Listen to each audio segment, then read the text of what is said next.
Um, Welcome back. I'm glad to see your beautiful faces again, or face, probably just face, because you're one person, unless you're watching with two, and then in that case, faces.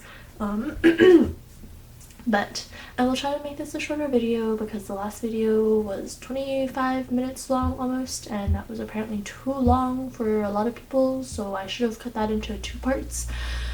But haha, little do you know, there's gonna be a lot more parts, so maybe this is gonna be like a 7-part series or something, because there's a lot to go over. This is a whole knowledge bender, so buckle in, buckle up, buckle. So we just talked about, in the last video, the colonial history in Canada, but in this video we're going to get a better grasp of what colonialism is and have a better definition of it and a grasp of it so we can make it more applicable to us. Let's start off with a dictionary definition. According to dictionary.com and the English Oxford Dictionary, colonialism is a policy of exploitation of backwards or weak people by a large power and the control of governing influence of a nation over a dependent country, territory, or people. And I have issues with these definitions. What is wrong with them? The idea that the people that they exploited were somehow backwards, weak, or dependent. If I think about it, the only flaw of the people they took advantage of was their inherent kindness that was exploited by colonizers. Normally in society, being kind is generally a very admirable trait. It's something that you want your kids to be. A kind, contributing part of society. And to somehow mix this into a sense that the indigenous people or the people that were colonized were somehow backwards or weak or dependent is a very Western colonialist lens, and they are the people who write our history books, and they are the people who write these definitions, and it's again a low-key act of oppression. So let's put our own definition on colonialism that's more applicable to people who have been colonized. Colonialism is really the infiltration and oppression of new territory in the hopes to exploit and extract from their resources. The examples that we've gone over would be Africa and any indigenous land around the world that was colonized. We have to remember that these people are not dependent. They had their entire way of life and epistemology and culture established already, and they were doing perfectly fine without us. The colonizers were the ones who needed them in order to survive. Colonizers were the ones that were dying off on scurvy. They were the ones that were dependent of indigenous people to help them survive long enough to oppress the rest of their population. And Africa, they have a very rich history and culture. They had things going for them before colonizers came. They were in no means dependent on the colonizers. So what are the patterns that we see in the colonizers' tactics of oppression? First, they befriend the population in order to gain their initial trust, but also guarantee their own survival in this new foreign land. And they also introduce disease to the foreign population that they've colonized, as well as new weaponry. And this disease and new weaponry is going to aid the colonizers when they start overstepping their boundaries and they start abusing the indigenous population. They start wars with these indigenous population and general acts of inhumanity and pillaging and raping in order to dominate the land and its people. Once they have started war and damaging the relationship and the numbers of these people, the colonizers use the oppressed populace to extract from their own land to increase colonizer wealth. And remember, the colonizers had to learn how to use the land from someone. Colonizers didn't come onto these lands knowing how to do everything. Colonizers had to learn from indigenous people in order to use the indigenous people. And after the indigenous were oppressed, the colonizers would enslave these people and use them to carry on their own expansionist agenda. And this is done through enslavement, and this is now done through assimilation in a more modern sense, by making people rely on capitalism and materialist ideologies.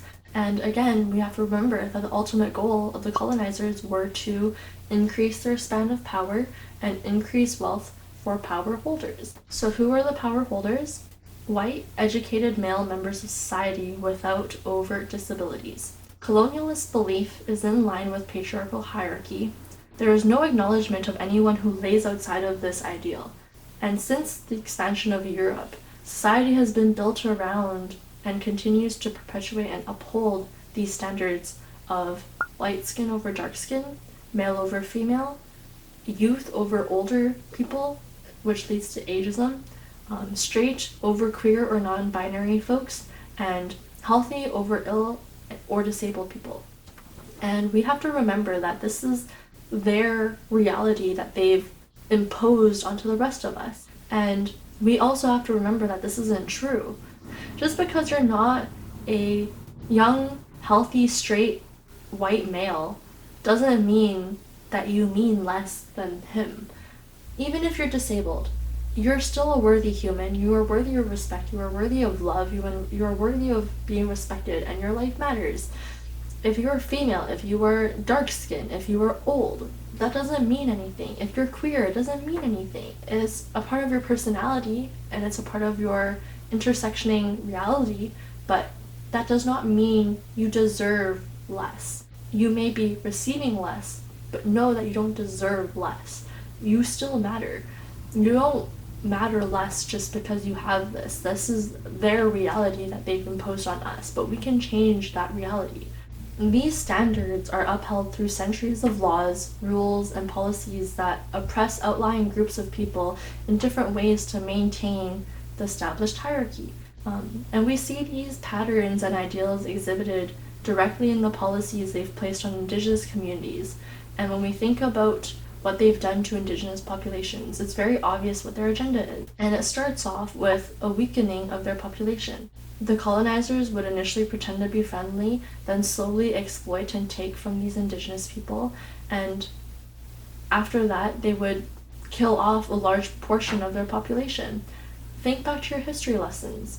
Again, colonizers were the ones who were suffering from scurvy and ailments because they were being malnourished. But then also, these colonizers were the ones who were mass hunting buffalo and beavers for pellets. Along with this, they were the ones who were bringing disease that were killing off a whole bunch of these people, and they were the ones starting wars, like the 7-Year War from 1754 to 1763, and also the War of 1812. This was because colonizers were taking more than their fair share. And after weakening, there is oppression. The colonizers would oppress these populations by taking away their rights and freedoms of Indigenous people. And a direct example of this would be the Indian Act. The Indian Act was an effort of population and race suppression so that white people could establish their own superiority in a foreign land and make it known to the Indigenous people that the colonizers thought the Indigenous people meant less to them. And a further pushing of oppression was seen through other policies that establishes their patriarchal customs, seen again in the Indian Act when they're giving special benefits and priorities to male figures in Indigenous communities. Despite Indigenous communities originally being a matriarchal society, even in 2020, there are still policies specifically done through the Indian Act that oppress female Indigenous populations that have not been undone. And after oppression, they want to deculturalize the population. And this is seen again in the Indian Act when there was instilled policies that restricted the practices of ceremonies and the freedom to wear cultural clothing, which was a vital part of their culture and their heritage and their beliefs. And after deculturalization, there was assimilation. This was seen in forcing their children into residential schools and re-education. And we have to remember that they weren't really brought into these places to learn. They were brought into these places to be indoctrinated and traumatized. And remember, trauma is generational.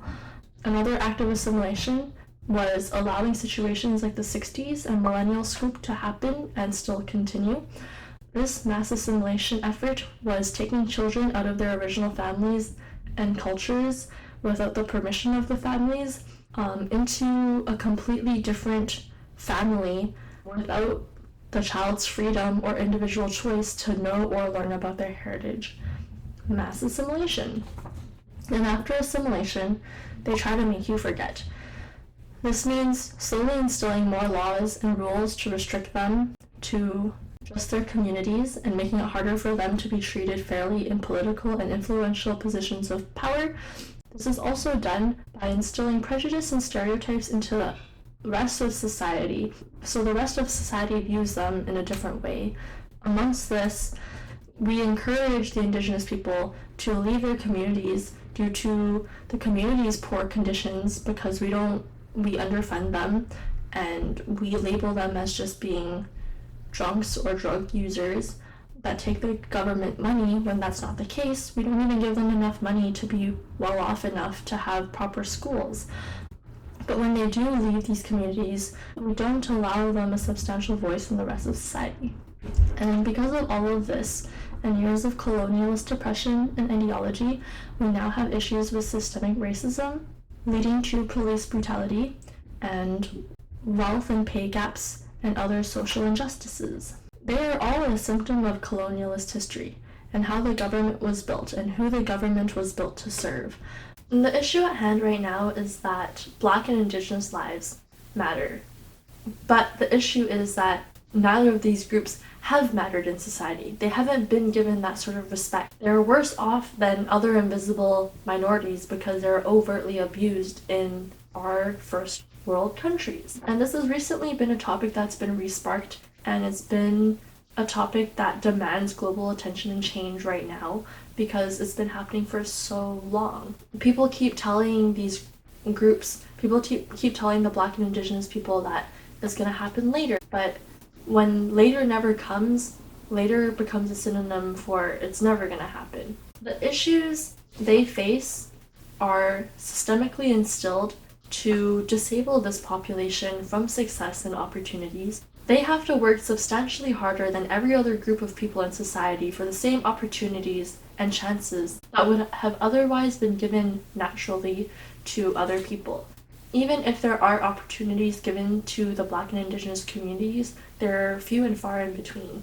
Now we have to talk about what systemic racism is. Systemic or institutional racism is a form of racism expressed in the practice of social and political institutions. It reflects disparity in wealth, income, criminal justice, employment, housing, healthcare, political power, and education.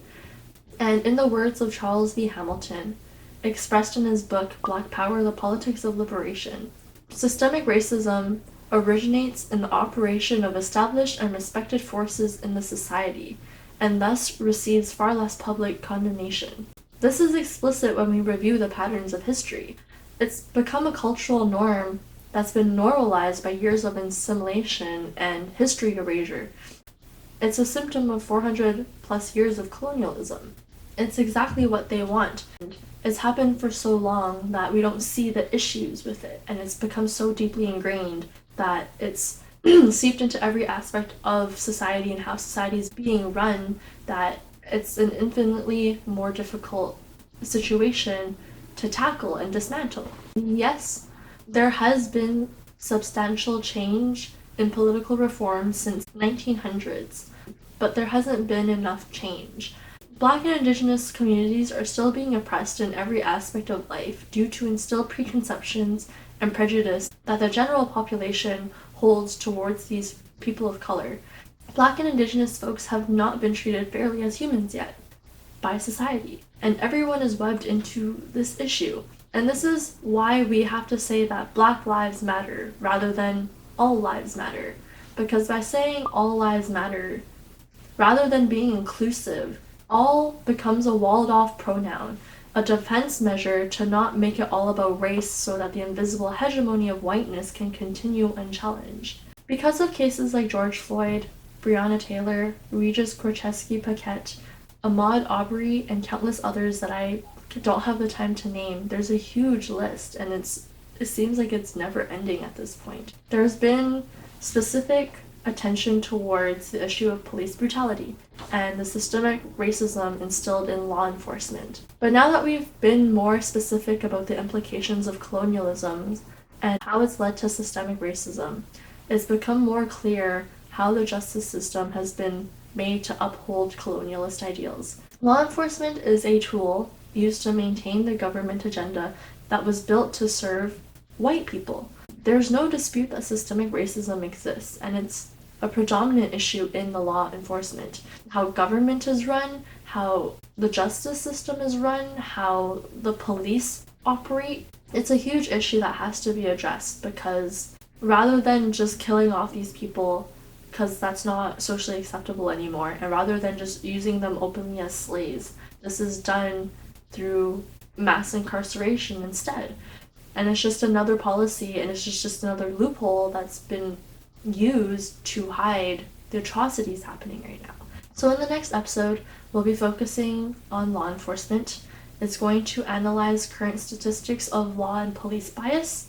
It's also going to go over possible strategies of how to help reform and change current police brutalities and racism, and what defunding the police really implies and how that would help. And I wanted to make it a point to talk about colonialism specifically, because colonialism is a very evil thing. It's very malicious, it's very low-key, and that's exactly the way it's supposed to be. And we have to recognize that colonialism isn't something that just happened in Europe centuries ago. Colonialism is still an issue that's happening today, and it's affected countries and cultures all across the world, and it's something that unites all of us. It's something that's happened post-imperialism and during and after the Cold War, and it's why America got involved in the Korean War. It's why America got involved in the Vietnam War. Is why America decided to militarize Iran and Afghanistan. It's because it's a matter of power struggle and wealth gain. The Korean and Vietnam War was an issue that originated out of a competition between America and the USSR and the fight against communism. And when they militarized Iran, America said it was because Iran had weapons of mass destruction. But they didn't. There was no evidence of weapons of mass destruction, but they're still there. And why are they there? It's because they want oil. And it's something that we don't want to talk about. I mean, it's something that we don't want to address and connect the dots on, but it's something that really connects all of us. If we talk to our family members, if we talk to people a couple of generations back, it does affect us. And again, trauma is intergenerational. If it's not talked about, if it's not fixed, we're only perpetuating that into the future. And now is the time for change. Now is the time when people are talking about this the most, and it should be a topic of conversation that we're comfortable having with everyone, and it should be something that we have a definition for and something that we can acknowledge and apply to all of us. So yeah, again, thank you for tuning in. I hope to see you guys in my next video. I want to see your lovely faces again, and I'll see you guys soon.